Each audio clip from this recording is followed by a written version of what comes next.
some of these big boxes lately. Amazing. What's really going on, Pez collecting fans? Josh the Pez guy here on the Pezbook channel.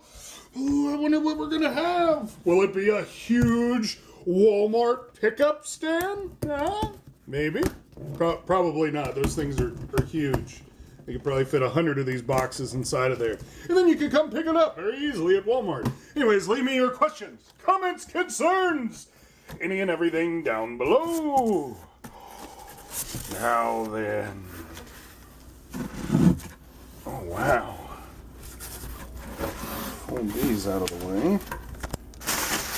Nothing in there. Oh, you know, that's kind of creative. I'm not sure if it worked or not, but it's the first one felt like they blew it up with air and then they seal it. Huh. A good packaging idea. Okay. Out of the way. No, this out of the way. Ah! There it is. Oh, wow. All right, we're going to set this here. Oh, this box is very important. Now we're going to hook that there. All right. Now that this box is out of the way, let's see what's in it. So this is what we have. Whoa, wow! This is a pop-ups display.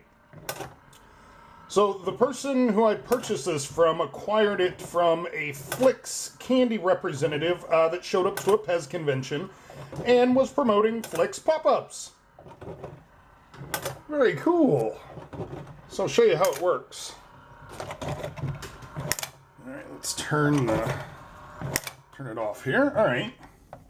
So when we remove the dispenser, so what it's doing is it has a little plunger right here, and it pushes this up to open it. So when I turn it back on,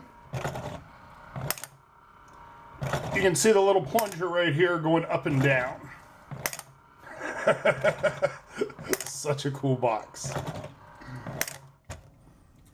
It's such a cool display too. Now I know it's not Pez, but it's still very cool. And it's a candy dispenser. And even better, it's a candy dispenser display.